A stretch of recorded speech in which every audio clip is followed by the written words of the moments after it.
Poucos nomes na história americana provocam tanta curiosidade quanto o nome do serial killer Ted Bundy, que na década de 70 causou medo em inúmeras pessoas de vários estados e deixou um rastro de horror com pelo menos 30 assassinatos em seu currículo. No entanto, o reinado de terror do predador foi interrompido quando ele foi preso na Flórida, onde ele teve seu encontro final com uma cadeira elétrica.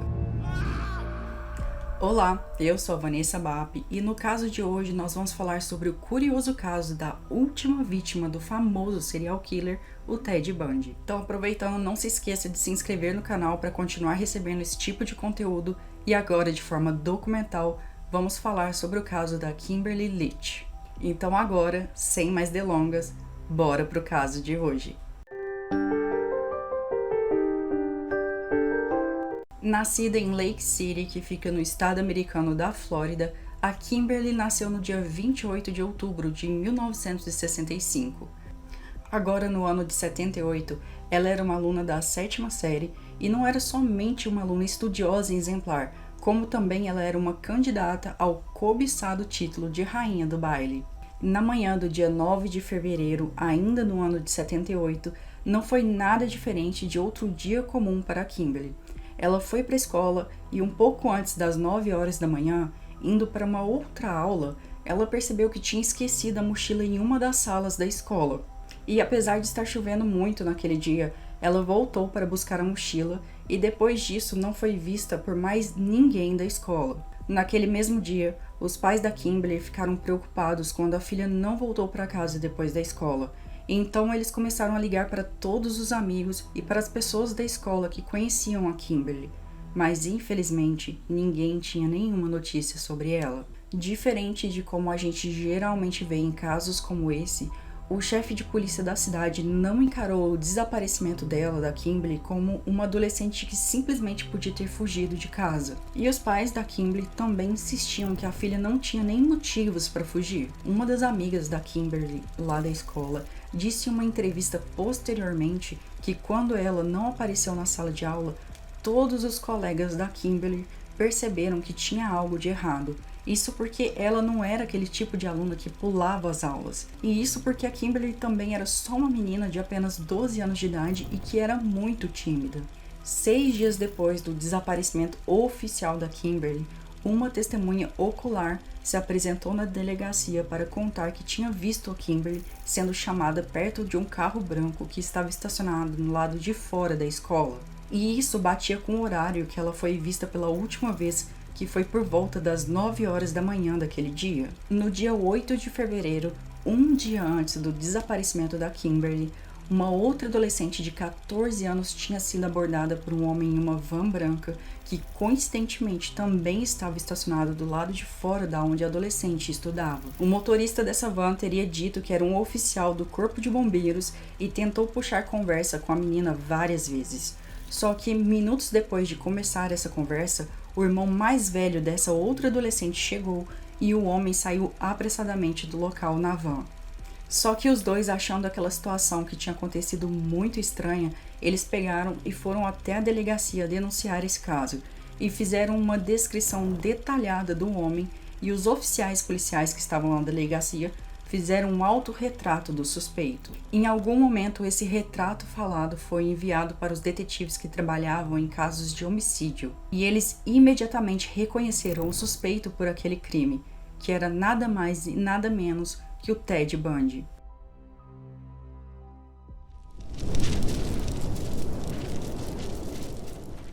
Nessa época, o Ted era um fugitivo e já estava sendo julgado por alguns dos seus crimes. 6 dias se passaram até que o Ted Bundy foi preso porque ele estava dirigindo um veículo roubado e ele foi preso dentro de uma blitz. Dentro desse veículo que o Ted estava dirigindo, os policiais encontraram vários cartões de crédito que mostravam que ele tinha comprado gasolina no mesmo dia em que a Kimberly desapareceu. Mais notinhas de cartão de crédito revelaram que ele tinha comprado comida e alugado um quarto em um pequeno hotel de beira de estrada que ficava a menos de 5 quilômetros da escola da Kimberly. e isso na noite anterior ao desaparecimento dela. Às 8 horas da manhã do dia seguinte, Ele foi registrado saindo do hotel e antes das 9 horas da manhã daquele dia foi quando a Kimberly desapareceu. Os investigadores encontraram a van branca do Ted, aquela van que as testemunhas tinham anotado a placa e foram fazer aquele retrato falado do Ted. E os peritos forenses, eles encontraram 2 grandes manchas de sangue humano e também vestígios de fibra que combinavam com as da mochila da Kimberly. Uma análise especializada em solo e também em folhas que foram encontradas nas rodas e dentro do veículo indicavam que ele tinha estado em um rio específico daquela região. Enquanto toda essa mobilização acontecia procurando a Kimberly, o Ted foi preso. Ele foi interrogado pelos detetives que chegaram a pedir para que ele dissesse onde estavam os restos mortais da Kimberly, pelo menos para que eles pudessem dar um final para os pais da menina. E o Ted respondeu de forma fria que não podia fazer isso porque o estado dela estava tão horrível que não dava para se olhar. Mas os voluntários que estavam ali trabalhando nas buscas não desistiram de procurar pela Kimberly, mesmo que fossem pelos restos mortais. Mergulhadores foram chamados para vasculhar aquele rio, e no dia 7 de abril, um policial que estava ali participando das buscas viu um pequeno galpão de metal cercado por uma cerca de arame, parecido com um chiqueiro abandonado. O policial, claro, foi lá olhar a estrutura e quando ele chegou e olhou para dentro por uma das janelas, a primeira coisa que ele viu foi um tênis e logo em seguida ele viu um osso. O policial imediatamente pediu reforços e quando a equipe forense entrou dentro daquela espécie de cabana, eles encontraram o corpo sem vida da Kimberly. Ela estava naquele momento quase nua. Uma calça jeans e outras peças de roupas dela estavam empilhadas ao lado de onde ela foi deixada. Ela precisou ser identificada por meio dos registros dentários.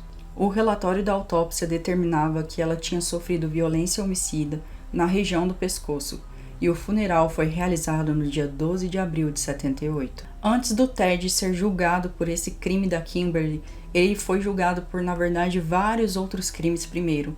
Ele já tinha até sido condenado e sentenciado à pena de morte quando 6 meses depois dessas condenações ele foi novamente julgado e dessa vez pelo crime da Kimberly.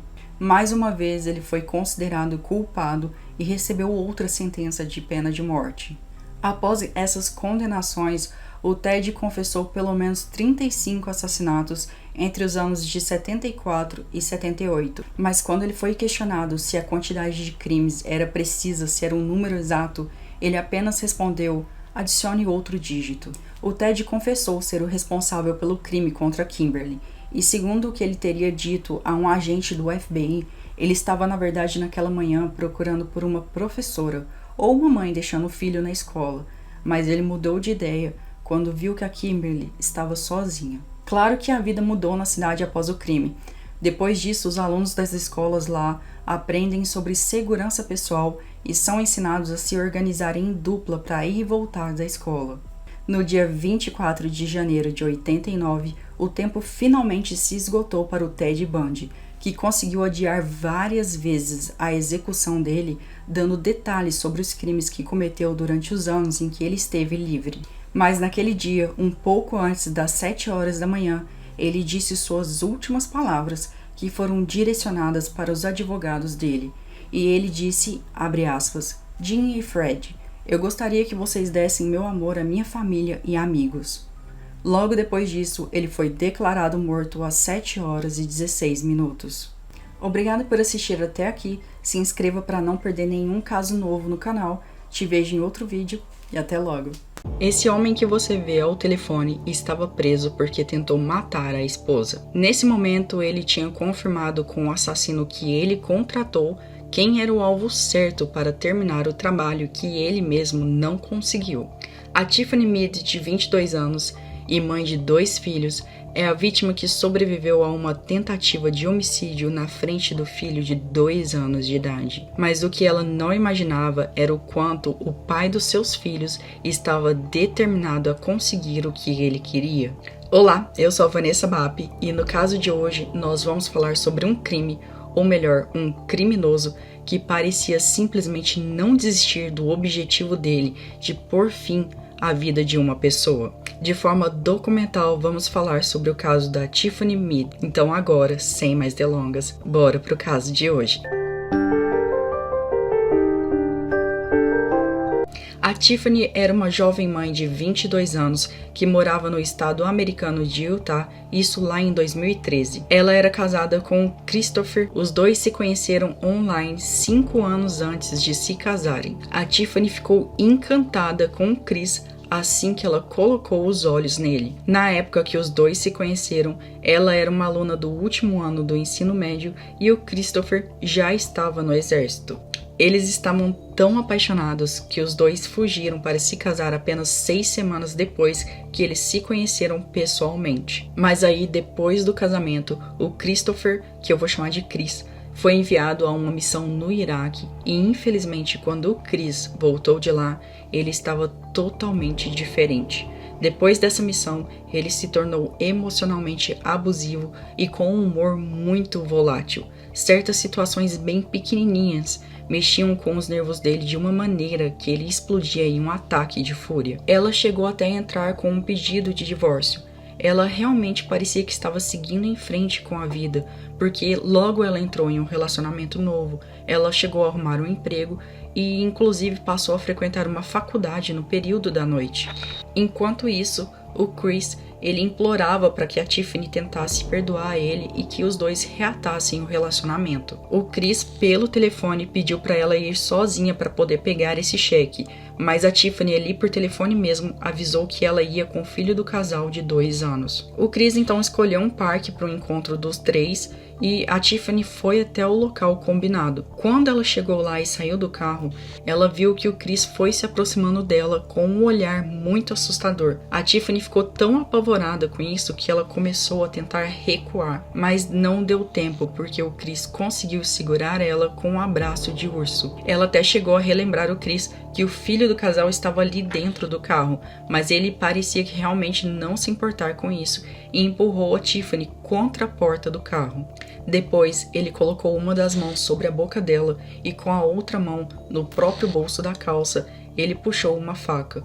Olhando nos olhos da Tiffany, ele fez um corte bem grande na garganta dela. Apesar do ataque, a Tiffany se manteve calma porque sabia que precisava proteger o bebê dela. O Chris ficou observando ela sangrar até que ela começou a ficar nitidamente tonta.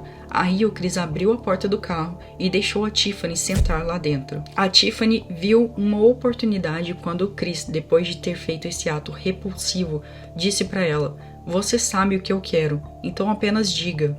Naquele momento, ela percebeu que tinha uma chance de sobreviver. Então ela respondeu com dificuldade que ela ainda amava ele e que ainda queria continuar o relacionamento. O Chris então pediu para ela um beijo e os dois acabaram se beijando. O Chris, se sentindo um pouco mais confiante com esse beijo, resolveu se livrar da faca que ele tinha utilizado. Depois disso, a Tiffany ainda teve que dirigir com uma mão segurando o pescoço até que o Chris permitisse que ela pedisse ajuda para a polícia, mas sob a condição de que ela dissesse aos policiais que ela tinha tentado cometer suicídio. E foi nesse momento que a polícia recebeu uma ligação dizendo que a Tiffany tinha tentado suicídio e que precisava de ajuda. Eles encontraram a Tiffany em pânico, tremendo e perdendo muito sangue pelo corte. Enquanto um policial a socorria ali, o outro observava todo o local e ele percebeu que tinha sangue do lado de fora da porta do carro da Tiffany. Enquanto toda essa loucura estava acontecendo, um dos oficiais foi pegar o bebê do casal que estava chorando no banco de trás do carro. Só que quando a Tiffany viu os oficiais indo pegar o filho dela no banco de trás do carro, ela pensou que eles iriam entregar o filho para o Chris. Só que já que os oficiais ali não sabiam o que estava acontecendo de verdade, ela segurou a garganta e gritou: "Não deixe ele levar meu bebê. Foi ele quem fez isso. Eu não fiz isso." Só que o Chris começou a insistir que na verdade ele tinha salvado a Tiffany do suicídio. E ele ficava repetindo que a Tiffany estava deprimida e sendo medicada pela depressão. Enquanto isso, a polícia tentava buscar a arma do crime para usar como evidência contra o Chris. mas eles não conseguiam encontrar a faca. O Chris então foi levado sob custódia até a delegacia para poder dar explicações sobre o que tinha acontecido ali. Ele continuava afirmando que a Tiffany tinha tentado cometer suicídio e que ele só tentou salvar a vida da mãe dos filhos dele. Ele continuava afirmando na delegacia que a Tiffany tinha tentado cometer suicídio e que, na verdade, ele só tentou salvar a vida da mãe dos filhos dele. Enquanto ele dava o depoimento para a polícia, a Tiffany ia para o centro cirúrgico. Na manhã seguinte ao ataque, os oficiais voltaram ao hospital e descobriram que depois da cirurgia, que tinha sido muito bem sucedida, a Tiffany já estava conseguindo falar novamente. 6 meses depois daquele dia, a polícia descobriu que o Chris não só tentou cortar a garganta da Tiffany, como ele também estava tentando contratar um assassino de aluguel para acabar com o que ele não tinha terminado. Parecia que ele não descansaria até que a Tiffany estivesse morta. Porque olha só o que esse cara estava fazendo. Ele estava tentando contratar um assassino de aluguel dentro da cadeia. A polícia ficou sabendo desses boatos e, inclusive, aproveitou essa situação. O Chris queria que um dos presos contratasse um assassino de aluguel para matar a Tiffany por ele. Então, o que a polícia fez foi dar a ele um matador de aluguel. Um policial disfarçado como matador de aluguel. Várias tentativas foram feitas pelos policiais. E em uma dessas tentativas, ele caiu na armadilha.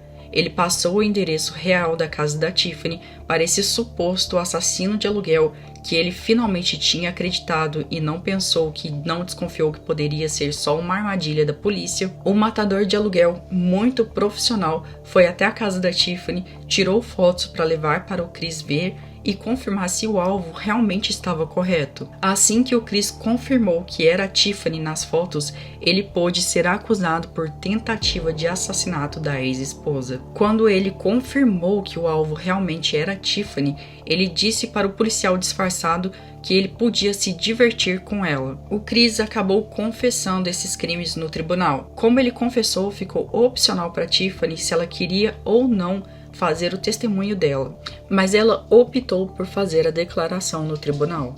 Ela começou dizendo: Excelência, não sabia por onde começar a dizer como esse crime me afetou. Algumas pessoas têm medo do bicho-papão, mas isso é apenas um fruto da imaginação delas. Já o meu bicho-papão vive e respira. Ele tentará novamente terminar o que tentou fazer 3 vezes. E essa preocupação que me leva a pedir mais uma vez que seja imposta a ele a pena máxima. O Christopher foi condenado à prisão perpétua em 2014 e nesse meio tempo ele teve um pedido de liberdade condicional negado e a próxima tentativa dele será em junho de 2029. Hoje, a Tiffany ainda está em processo de recuperação, mas ela se casou novamente e seus 2 filhos estão felizes e seguros. Muito obrigada por me assistir até aqui e até o próximo caso trevoso. Olá, eu sou a Vanessa Bap e no caso de hoje nós vamos falar sobre uma jovem que simplesmente sumiu na rota do caminho da casa do noivo para a casa dos pais onde ela ainda vivia. De forma documental vamos falar sobre o caso da Amanda Tucci. Então, sem mais delongas, bora pro caso de hoje. A Amanda era uma jovem mulher de 20 anos que ainda vivia com os pais no estado do Arkansas. Ela era carinhosamente chamada por Mandy por seus amigos que descreveram a Amanda como uma pessoa muito esperta e que tinha um mundo nas mãos. Ela estava noiva do Matthew Irving e o casal já estava planejando até o casamento para junho do ano de 2001. Ela queria se tornar veterinária um dia e o noivo já trabalhava vendendo seguros na época. O casal era tido como inseparáveis. A Amanda tinha saído da casa do noivo em meio a uma tempestade forte e por isso combinou com o noivo que assim que ela chegasse em casa, ela ligaria para dizer para ele que tinha chegado em casa com segurança. A viagem deveria ter durado cerca de 1 hora, ou seja, se ela saiu às 11 horas da noite, ela deveria ter chegado na casa dos pais no máximo à meia-noite. Só que quando deu 1h30 da manhã, o noivo dela não recebeu notícias da Amanda e então ele ligou para os pais dela e perguntou se a Amanda já tinha chegado em casa. Os 3 então ficaram muito preocupados no telefone, porque a Amanda de fato nunca chegou em casa. Todos os 3 então decidiram que iam fazer o caminho da Amanda de carro. Eles pegaram seus carros e foram procurar pela Amanda pelo caminho que ela sempre percorria. E durante o percurso que o Matthew estava fazendo para encontrar os pais da Amanda, ele achou o carro da noiva que estava estacionado no acostamento de um trecho da estrada. Na hora que ele viu o carro, ele até ficou mais tranquilo, pensando que o carro poderia estar somente quebrado e que ela estaria por ali ou talvez a alguns metros à frente. Mas tudo mudou quando ele percebeu que o carro estava vazio e as chaves ainda estavam na ignição do carro. Quando ele abriu a porta, ele viu que a bolsa da Amanda ainda estava no assento do passageiro. Só que a Amanda não estava ali em nenhum lugar ali perto e não tinha nenhum sinal de luta ou roubo ali no carro. Depois de achar o carro da Amanda, o noivo ligou então para os pais dela e todos os três se encontraram e seguiram para a delegacia mais próxima. A polícia foi enviada até o local onde o carro da Amanda estava e eles começaram a fazer uma pequena busca ali no entorno de onde o carro estava. Não tiveram sucesso nessa primeira busca, então os voluntários foram chamados para poder ajudar e investigar e olhar um terreno ainda maior ali no entorno do carro. A busca inicialmente se concentrou ali na área onde o carro foi abandonado, mas depois eles foram expandindo o território conforme eles não achavam nenhum sinal da Amanda. Como é típico em alguns casos de pessoas desaparecidas, geralmente o primeiro suspeito é o parceiro do desaparecido, e nesse caso não foi diferente. Em uma das vezes, quando Matthew chegou a entregar um panfleto para um homem aleatório que estava andando na rua, esse homem respondeu: "Você pode esquecer, o namorado que deve ter feito isso." No dia 18 de junho, um casal estava voltando para casa e estava caindo uma chuva forte. A estrada estava perigosa e o casal estava mais atento ao caminho. Olhando pela janela do carro, alguém viu um objeto que chamou a atenção. Um objeto estava boiando na água do rio. Como o tráfego estava andando mais devagar do que o normal por conta da chuva, eles notaram que não era um objeto, mas sim um corpo. Quando a polícia chegou no local, eles reconheceram imediatamente que realmente se tratava da Amanda. Ela ainda estava vestida e não tinha ferimentos óbvios ali que pudessem indicar a causa da morte dela em um primeiro momento. Essa área onde o corpo dela foi encontrado estava a cerca de 25 quilômetros de distância do local onde o carro dela foi deixado. O da cidade fez uma coletiva de imprensa, que, claro, estavam cobrando novidades no caso, e ele disse que o corpo estava sendo transportado para que o legista local pudesse determinar a causa da morte. E agora, claro, a investigação passou a ser uma investigação por homicídio. A confusão e a cobrança da mídia piorou dias depois dessa coletiva de imprensa, quando o médico legista determinou no relatório que a Amanda tinha se afogado até a morte e que não havia traumas no corpo que indicasse que ela tinha lutado pela vida. Na realidade, tinha apenas uma pequena marca na parte de trás da cabeça dela, mas que não indicava que ela tivesse sofrido algum tipo de ataque. Também não tinham evidências de agressão íntima e nada tinha sido roubado. Como eu disse, a bolsa dela ainda estava no banco do passageiro quando encontraram o carro.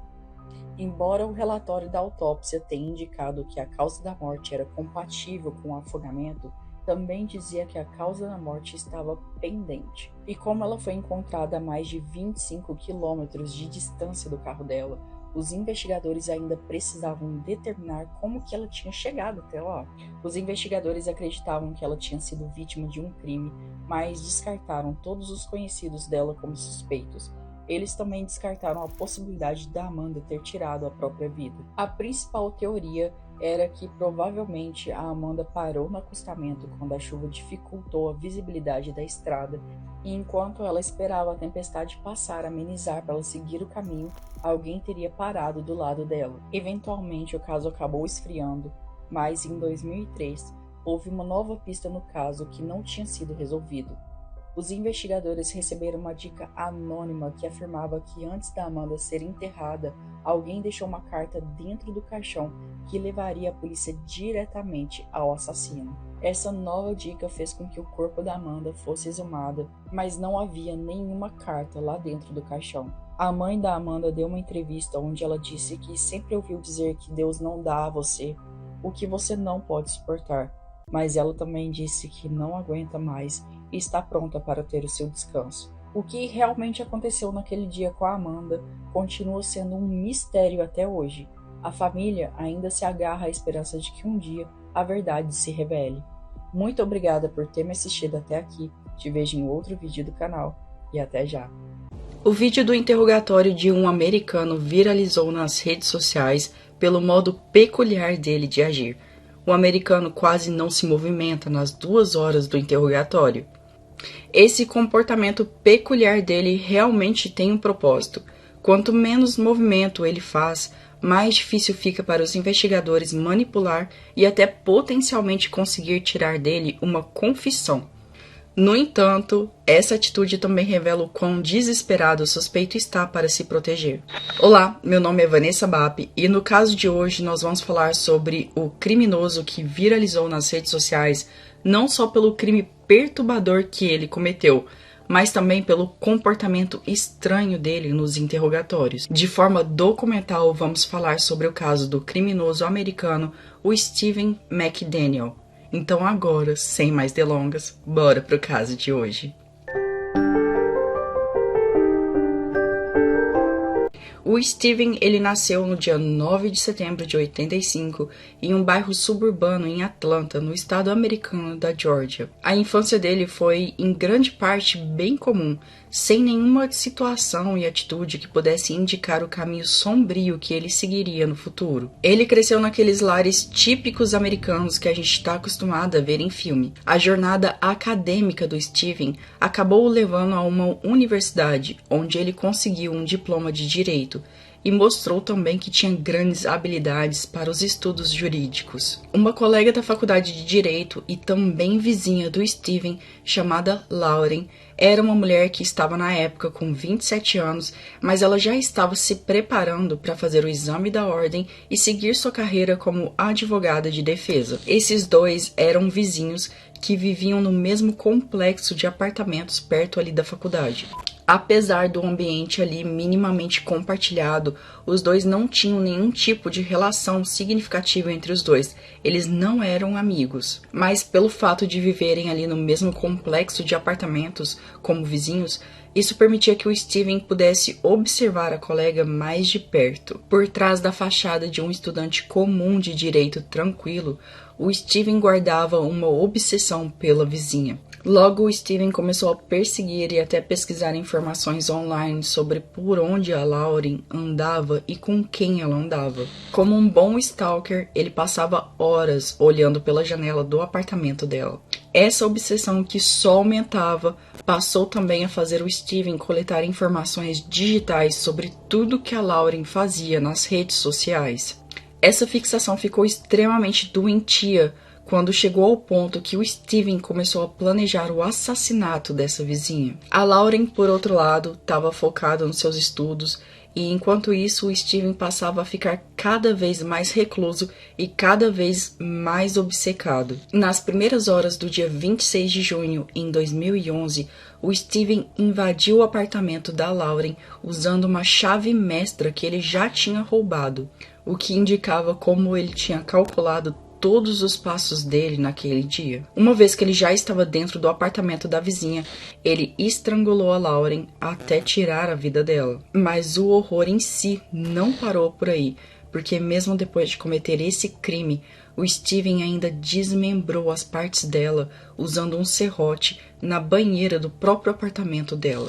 Um ato macabro que mostra a brutalidade desse crime. E depois de ter executado todo esse plano, o Stephen ainda tentou manter uma fachada de normalidade, como se não tivesse acontecido nada. Quando o sumiço da Lauren começou a ser divulgado, ele se passou por um vizinho preocupado e chegou até mesmo a dar uma entrevista para a mídia local ali, que posteriormente descreveu o Stephen ainda como um vizinho que era muito gente boa.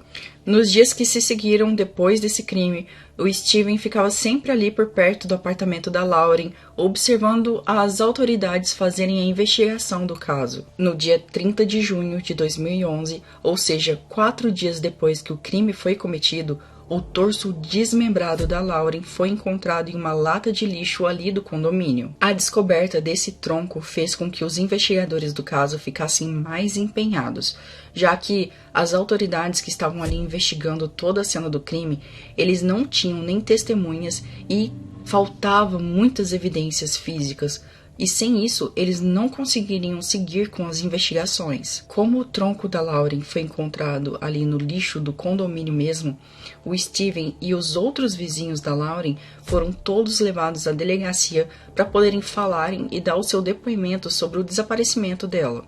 Só que atenção, agora, nesse ponto do caso, nenhum desses vizinhos ainda sabia que os restos da Lauren haviam sido oficialmente encontrados ali na lixeira. Ou seja, os vizinhos e o Steven foram levados para a delegacia para dar depoimento sobre o sumiço da vizinha, mas eles não sabiam de fato que o tronco dela já havia sido encontrado ali no condomínio. Só que nesse ponto do caso, o Steven ele rapidamente se tornou uma pessoa de interesse, um suspeito, por conta do comportamento estranho que ele tinha na hora de dar o depoimento dele na delegacia. Em um determinado ponto da investigação, a polícia começou a vasculhar todos os apartamentos ali próximos aos da Lauren, e quando chegou a vez do apartamento do Steven, ele inicialmente não permitiu a busca, como se já fosse até um advogado.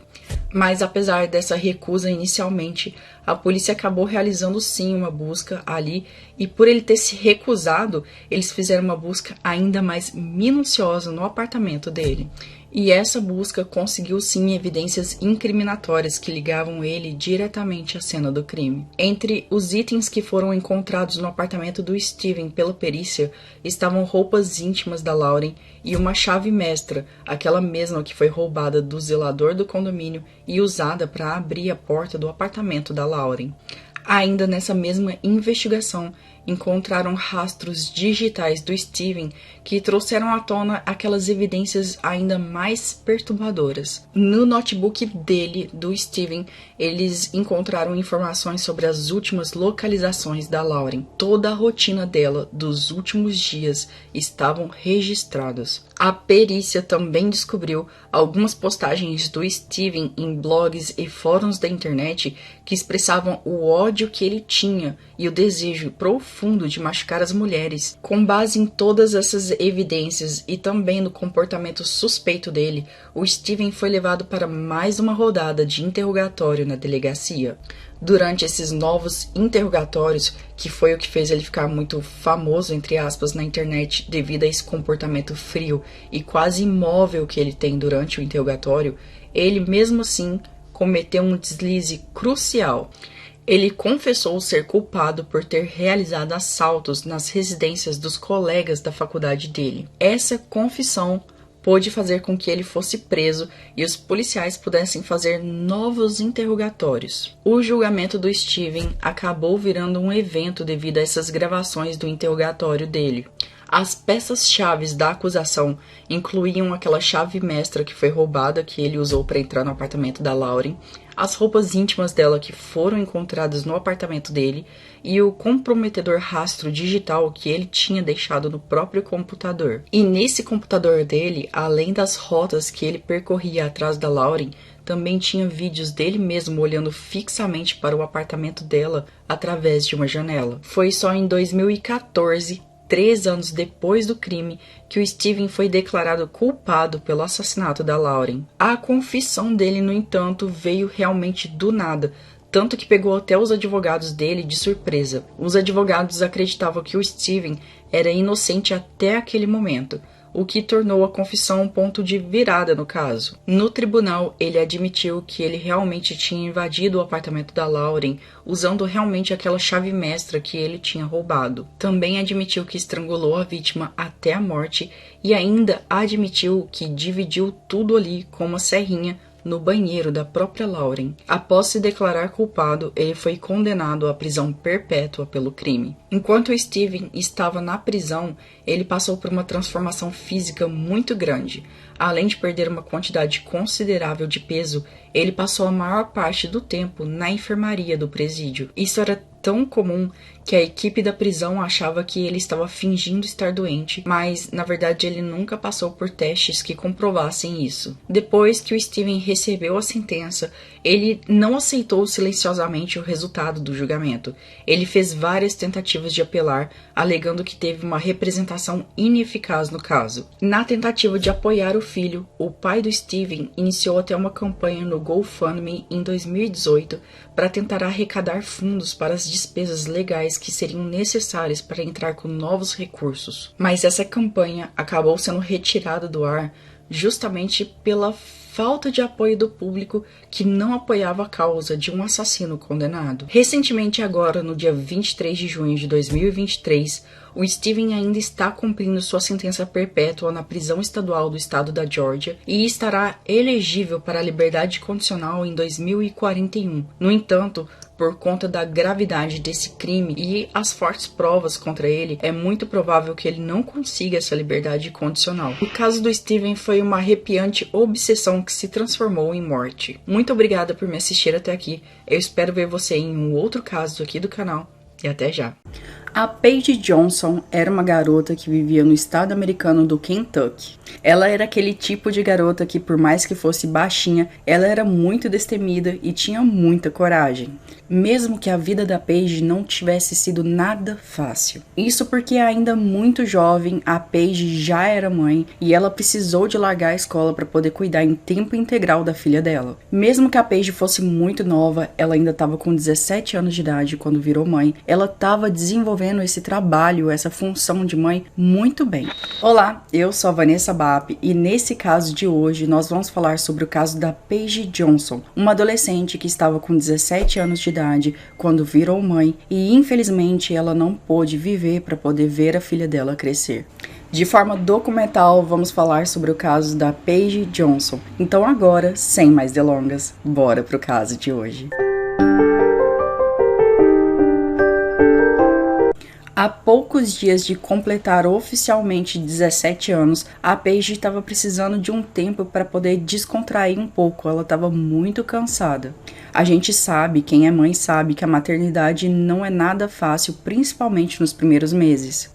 A Paige já não saía de casa nos últimos meses devido à filha dela, que estava muito novinha, tinha acabado de nascer. E tudo que ela queria naquele momento era realmente descansar e ter um pouco de diversão. E, infelizmente, esse desejo dela, que é minimamente razoável, acabou se tornando um verdadeiro pesadelo. A Paige planejou que ela iria numa festa com um colega dela que se chamava Jacob Bumpus, que tinha na época 22 anos. A Paige, não é que ela conhecia só o Jacob, na verdade a festa seria na casa do Jacob, mas nessa festa teria outros amigos da Paige lá. Então ela imaginou que nessa festa ela teria um pouco de diversão e um tempo só para ela. Mais tarde, ainda naquele dia, ela queria aproveitar esse tempo livre que ela ia ter e ir para casa da irmã dela passar uma tarde, um tempo à toa lá com a irmã. A Paige e a irmã, elas eram muito próximas, então elas tinham esse hábito de uma ir para casa da outra só para ficar jogando conversa fora mesmo e passar um tempo juntas.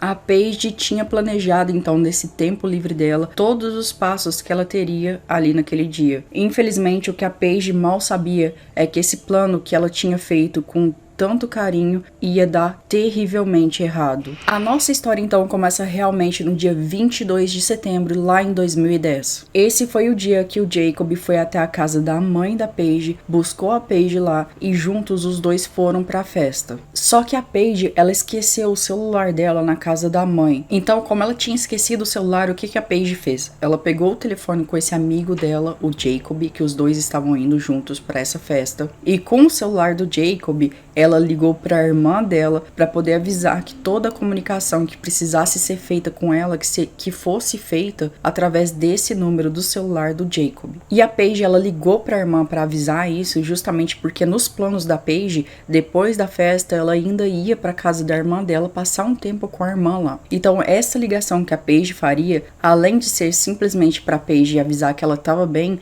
era também para dar um toque na irmã e falar, olha, daqui a pouco eu tô aí. Só que, infelizmente, infelizmente, essa ligação da Paige para a irmã nunca aconteceu. A irmã ficou esperando essa ligação da Paige por horas. E por mais que ela tenha ficado preocupado com a Paige, ela pensou que talvez a irmã só tivesse se empolgado um pouco a mais na festa e tivesse acabado esquecendo da hora. Foi só quando a Paige realmente não voltou no dia seguinte que a irmã começou a ficar preocupada. Então a irmã da Paige pegou o telefone e ligou para a mãe delas. Quando a mãe delas falou que ela não tinha voltado para casa e que a Paige não tinha voltado para casa, todas ficaram desesperadas. Foi só aí que a ficha caiu que a Paige estava realmente desaparecida.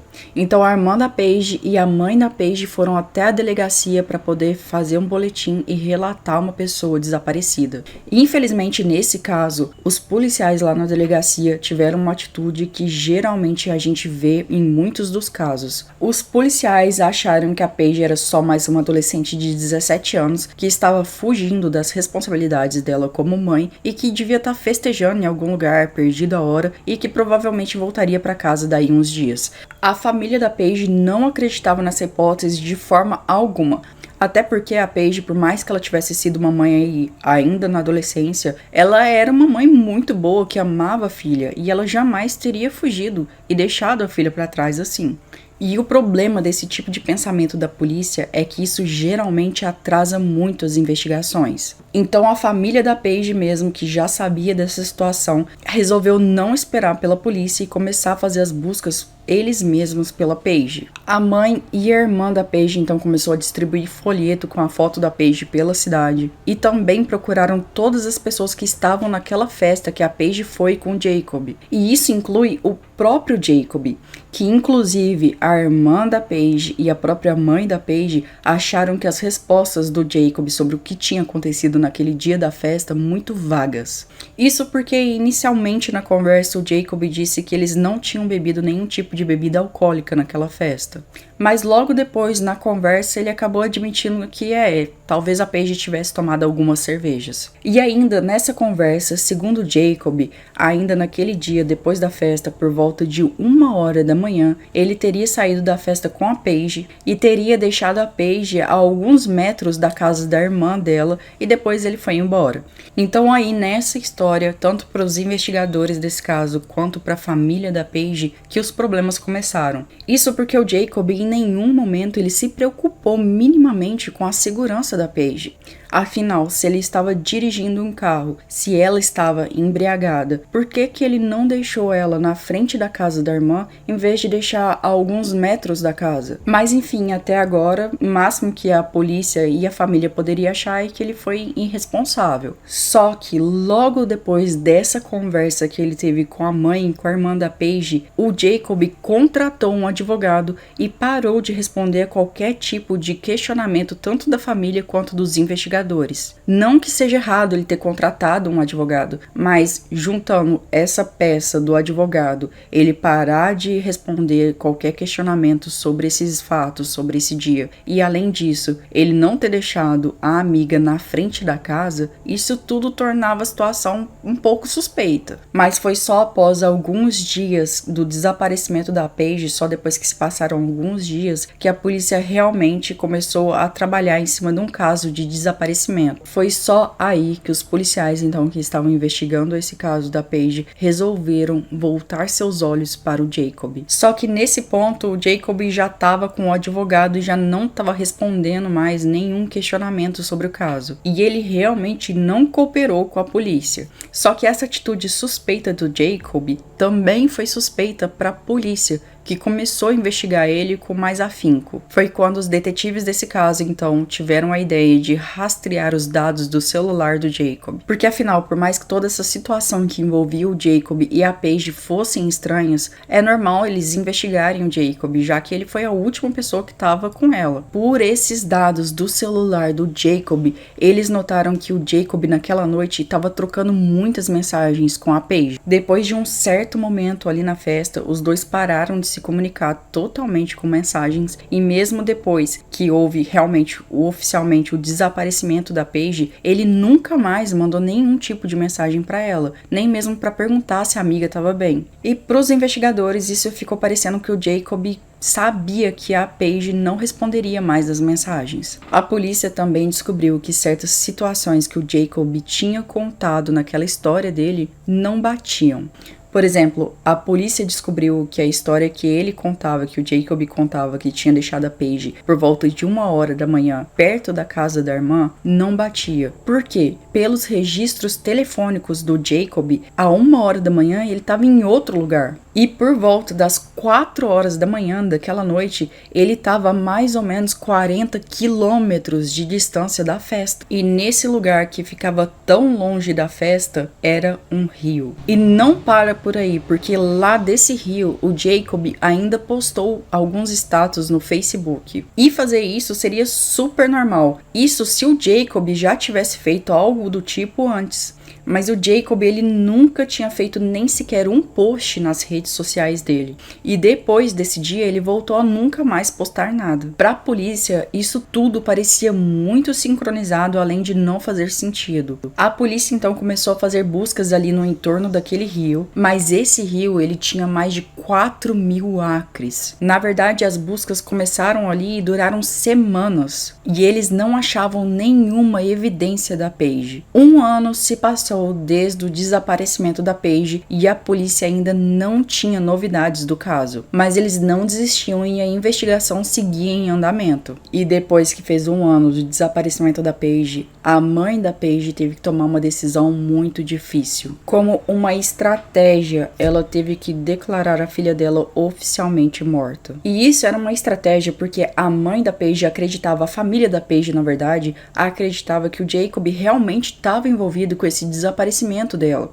E declarando a Paige legalmente morta, a polícia podia, legalmente falando, a polícia podia chegar no Jacob e cobrar ele com mais afinco. Então a polícia precisava que a mãe da Paige tomasse essa decisão para que legalmente a investigação pudesse continuar. Gente, imagina a filhinha da Paige, que quando sumiu tinha poucos meses de idade. A família da Paige acreditava tanto que o Jacob estava realmente envolvido de alguma maneira com esse desaparecimento, que eles entraram com um processo civil contra o Jacob, alegando uma morte injusta da Paige que estava naquele momento sob supervisão do Jacob. Isso porque, legalmente falando, a Paige na época tinha 17 anos de idade, enquanto o Jacob tinha 22. Então, legalmente falando, ele era sim responsável por ela. Mesmo que a Paige agora ela estava legalmente morta, os investigadores solicitaram que o Jacob passasse pelo teste do polígrafo, mas ele se recusou. Esse caso ficou parado e realmente parecia que ele não saía do lugar. Era como se fosse um beco sem saída. E levou simplesmente 10 anos para que a família da Paige finalmente conseguisse algumas respostas. Quando estava quase completando 10 anos do desaparecimento da Paige, a polícia recebeu uma ligação que mudaria tudo. O que aconteceu é que uma mulher e o marido,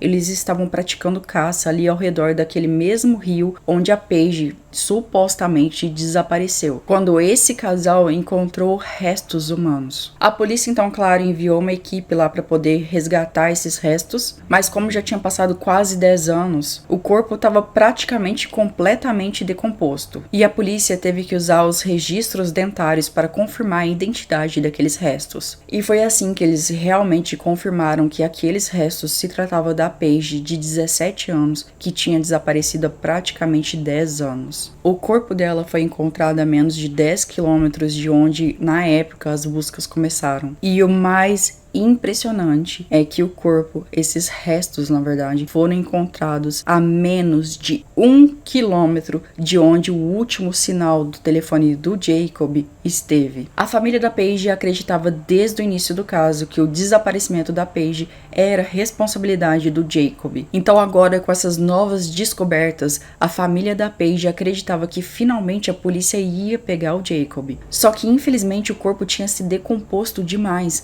afinal ele estava numa área de um rio, ou seja, muito úmido, com muita umidade e ainda cheio de animais silvestres. E além disso, foram quase 10 anos lá se decompondo. Então, na verdade, quase não tinha mais nada. A perícia não conseguiu pegar nenhuma evidência conclusiva nesse caso. Então, a única coisa que a polícia podia fazer legalmente falando era acusar o Jacob de ocultação de cadáver e adulteração de provas. O Jacob acabou sendo só indiciado em 2020 noite e mesmo assim ele se declarou inocente. A defesa do Jacob alegou que ele não representava nenhum risco de fuga. O advogado ainda também argumentou que o Jacob, que o cliente dele, não poderia ficar preso, já que nenhum crime ainda tinha sido legalmente provado. O Jacob entrou e saiu da prisão quase que ao mesmo tempo, pagando uma fiança de por volta de $50 mil.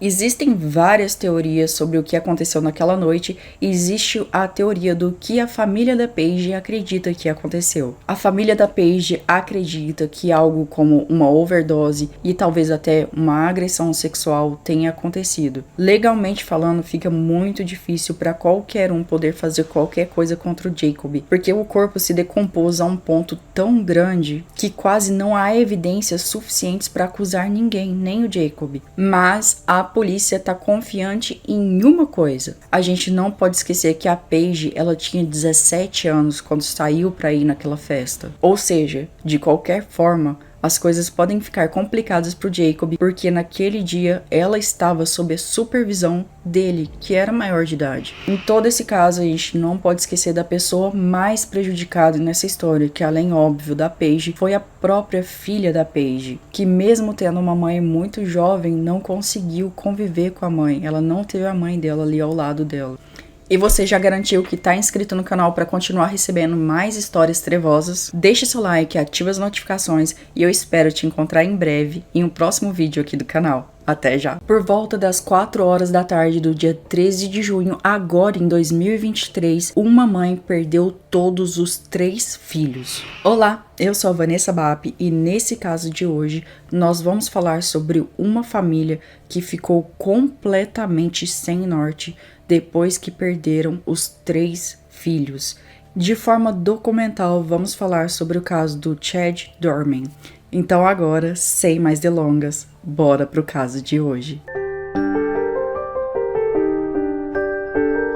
O Chad e a esposa, eles moravam em uma cidade bem pequenininha de interior, a cidade de New Richmond, que fica no estado americano de Ohio, com mais ou menos 2.800 habitantes. E é aquela coisa, né? Como uma cidade pequenininha de interior, geralmente a gente já considera que é um lugar bem mais seguro do que o normal. O casal vivia em uma casa simples, sem muito luxo, mas eles também não passavam falta de nada. Essa família tinha aquela estrutura bem tradicional que a gente conhece. A Laura trabalhava como dona de casa e o Chad fazia o papel de o provedor da família. Segundo os relatos que eu li em toda a minha pesquisa, a Laura, ela era muito próxima dos 3 filhos. Os 3 meninos que eram ainda bem novinhos, o mais velho tinha apenas 7 anos na época, eles eram considerados inseparáveis e estavam sempre brincando juntos. O pai, o Chad, em compensação, não tinha essa relação tão próxima com os filhos e até nem mesmo com a esposa. O Chad, ele era sempre visto publicamente maltratando tanto a esposa quanto os 3 filhos. Os vizinhos do casal ainda falavam que o Chad parecia que estava nervoso e estressado todos os dias. Segundo o que esse mesmo vizinho falou, não tinha um dia que o Chad não gritava ou com a esposa ou com um dos filhos. As brigas ali eram tantas entre aquela família. O serviço de proteção até chegou a algumas vezes ir até a casa da família, mas segundo o relatório deles, eles não encontraram indícios ou até mesmo reclamações que o Chad era um cara violento. Esse temperamento do Chad era tão conhecido que entre os amigos dele, ele era conhecido por ser uma bomba que poderia explodir a qualquer momento. E em 2010, essa bomba explodiu. Isso porque em 2010 o Chad foi preso por violência doméstica por ter supostamente tentado estrangular o próprio pai. Mas essa acusação acabou sendo retirada depois e o Chad acabou ficando livre, justamente porque a vítima, no caso o pai do Chad, não compareceu no julgamento. Por volta das 4h15 da tarde do dia 23 de junho em 2023, a primeira de várias ligações que foram feitas para a polícia começaram a acontecer. Os atendentes da central telefônica ouviam os gritos de uma mulher que estava dizendo que os 3 filhos dela tinham sido baleados. Enquanto essa primeira ligação acontecia para a central da polícia, uma mulher que estava dirigindo viu uma adolescente de longos cabelos loiros correndo pelas ruas e gritando. Essa adolescente que estava correndo na rua segurando um cachorrinho, ela era a filha mais velha da Laura, que tinha na época 14 anos. Essa filha da Laura era filha biológica apenas da Laura e não do casal Laura e Chad. Então, quando essa mulher que estava dirigindo viu toda essa cena, ela parou para tentar ajudar a adolescente a entender o que estava acontecendo. E foi quando ela parou e desceu do carro que ela ouviu que a adolescente estava gritando que o padrasto estava tentando matar todo mundo na casa. A mulher então ficou desesperada e até ofereceu uma carona para Alexis para chegar até o corpo de bombeiros mais próximo o mais rápido possível, mas a Alexis negou essa ajuda e continuou correndo. A mulher que estava no carro então e tinha presenciado aquela situação também ligou para a central de telefonia da polícia. Logo as autoridades policiais eles chegaram na casa e o que os policiais descobriram lá dentro daquela casa estava acima do que qualquer ser humano deseja e espera ver na vida inteira. Bom, inicialmente quando esses policiais chegaram lá na casa do Chad e da Laura, pela body cam, que é aquela câmera que fica no uniforme dos policiais, é possível ver que assim que os policiais chegaram para atender essa chamada, eles conseguiram ver o Chad sentado na varanda da casa,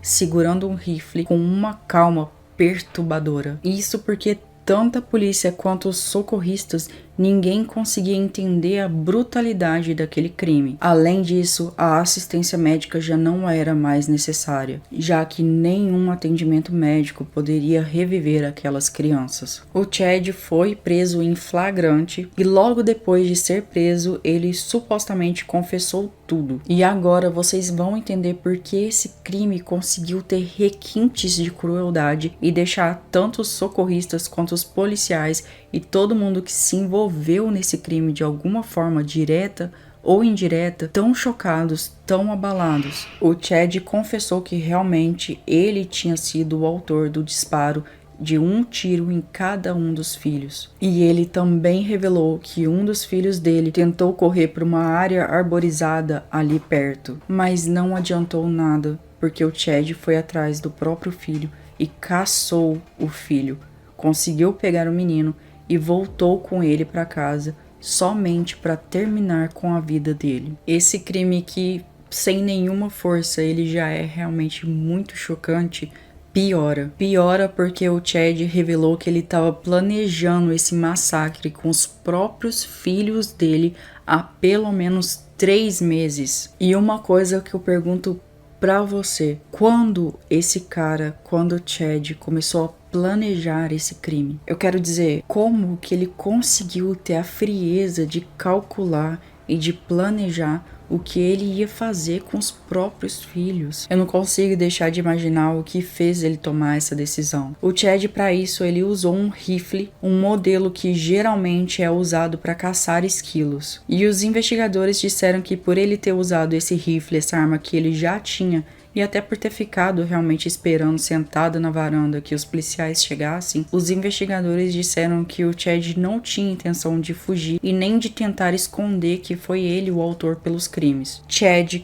Christopher Dorman, de 32 anos, ele colocou o filho de 3 anos ao lado do de 4 e ao lado do de 7 e atirou em todos os 3. Esse homem executou friamente todos os 3 próprios filhos na frente da esposa e da enteada dele de 14 anos. A esposa do Chad, a Laura, mãe desses 3 meninos, tinha apenas 34 anos de idade na época desses crimes. E não pensem de forma alguma que essa mãe não tentou lutar pelos filhos dela. Quando ela percebeu, ela tentou sim parar o Chad, e inclusive ela chegou a levar um tiro na palma da mão. Mas infelizmente a Laura não conseguiu deter esse cara. Um estudo sul-africano lançado há relativamente pouco tempo, em 2022, fala sobre a mente desses pais e mães que tentam matar os próprios filhos, que, como nesse caso, fazem isso justamente para punir, como uma forma de punição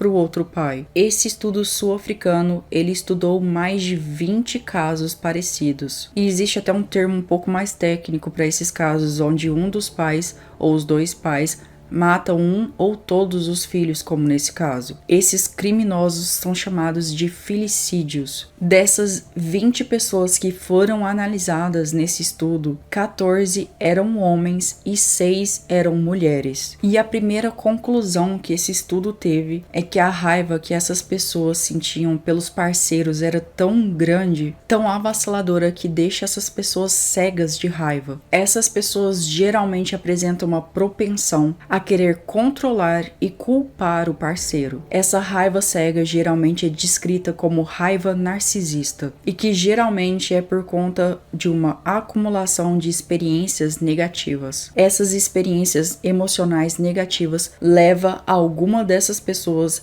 ao desejo de causar dor ao outro. E ainda segundo essas pessoas, essa atitude doentia gera a sensação nelas de vingança e justiça feita. E geralmente os motivos que levam a esse tipo de situação para essas pessoas pode ser simplesmente, por exemplo, uma ameaça de separação. Isso pode deixar a pessoa tão frustrada, tão cega pelas emoções, que os próprios filhos passam a não ser mais pessoas para ele, mas sim peças num jogo de tabuleiro. O Chad confessou tudo e está preso sob uma fiança de 20 milhões de dólares. E no dia 22 de junho de 2023, ele foi acusado por mais de 20 crimes, incluindo, claro, as acusações de assassinato, com uma situação agravada por serem os próprios filhos dele, além de também sequestro e agressão com intenção criminosa. Claro que esse crime afetou de uma maneira que eu nem consigo encontrar palavras para explicar a Laura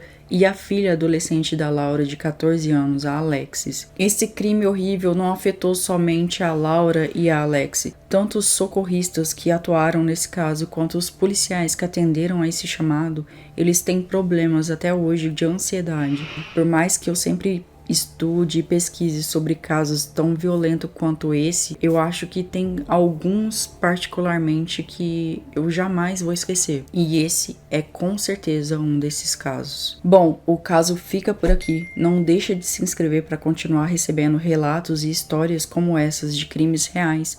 Te vejo em um próximo vídeo aqui do canal e até mais.